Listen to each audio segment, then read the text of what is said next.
LA used to be a place where people came for their dreams. They came because I'm going to get my big break. I'm looking to get my big break in LA and Hollywood. All the videos, all the movies, all the TV shows are all in LA. And I would say as of the last, 5 to 10 years, we've seen a drastic shift in the way people view LA. Now people view LA as it's homeless. There's a lot of homeless people. Yeah. They view it like Gotham City. There's crime everywhere. Crime street. I've actually had personal friends that have been robbed at gunpoint in downtown LA, made the Fox 11 news, and they haven't been able to find their killers or the people that robbed them. I've also interviewed the wives of fallen police officers who died in the line of duty, who criticized George Gascon for allowing these guys to be on the street when their record shows that they should have been locked up. So the way people view LA has almost become this laughing stock, and people are moving out of California. And so what's your take on the current status of LA and where we're at, and how do you plan on going, what makes you want to go and jump headfirst into something to try to fix these problems? Yeah, well, I agree with your description of what's happening and what people are perceiving.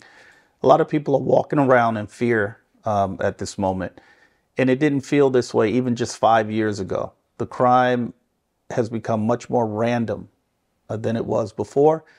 It could jump off anywhere at any time. Anytime. And it's such that the people who are committing these offenses aren't even attempting to disguise themselves. Well, they don't even fear anything no more. They don't even run away. No. Right. So that's a problem. Obviously, that is a clear indication that there's a problem with enforcement and consequences. How do we get there?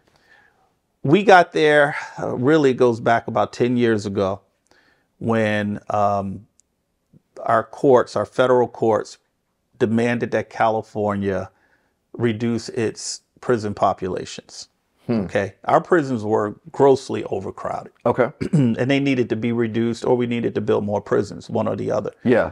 The political decision was, we're just going to reduce the prison population.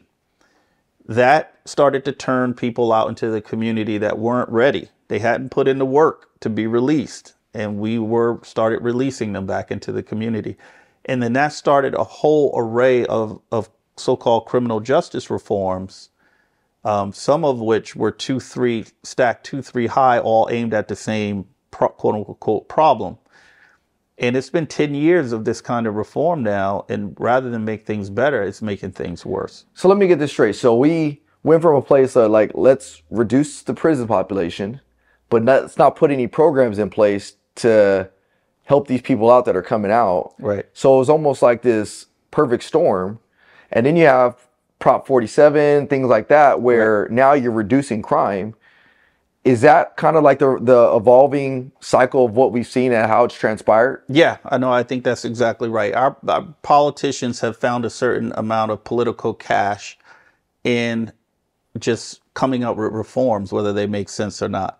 Now, look, I believe our criminal justice system is always in a state of reform. We get new laws every year, and the courts are constantly modifying existing laws. So, we're constantly changing, constantly training on new approaches, and we need to be innovative and we need to be creative. And obviously, the lower we can get our incarceration rates, the better, because that means less crime, less victims. At least that's what it should mean. Yeah. But what we have in place today, especially in LA with the current office holder in the DA's office, is rather than really work on putting downward pressure on crime, he's just excusing crime at the back end. So tell me a little bit more what that looks like, excusing crime on the back end. That means not charging certain crimes at all. We have a blanket policy against charging over a dozen misdemeanor crimes. That means not charging crimes based on the truth of what happened. So if someone commits a crime with a gun, the current DA will ignore the fact that the person used a gun and just focus on the base crime. That means having a robust effort to re-sentence people who had a fair trial and a fair sentence. He's now going back and trying to undo some of those sentences to give those people less time. And it's one thing to acknowledge that somebody deserves to be released early because they put in the work to change themselves. Yeah. And if we are going to release them, to your point, we need a reentry program for them. We can't just give them a bus token and say, good luck. We have to erect an apparatus of allowing them to come back into society where they have housing to start with, where they have some sort of job training or job waiting for them when they get out, so they have a chance to do something other than go back to what got them in there in the first place. So does any of that exist? What you just described, does any of that exist right now?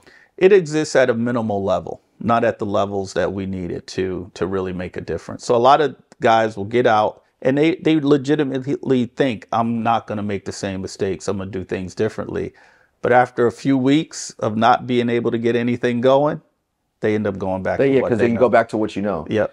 So right now there's two frames of thought right now. You have this, I'm tough on crime, and you have this, let's not be tough at all. Right. Where does John McKinney stand? John is in the middle. Okay? John is willing to be tough when it's appropriate. And to me, tough means proportional accountability. If you commit a serious crime, you should expect a serious punishment. If you commit a minor crime, you should expect a chance to make things right.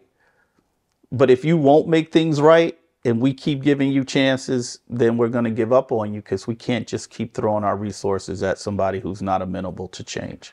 You know what that sounds like? That sounds like a common sense approach, which is what we lack a lot of. We lack society now. We lack a lot of common sense.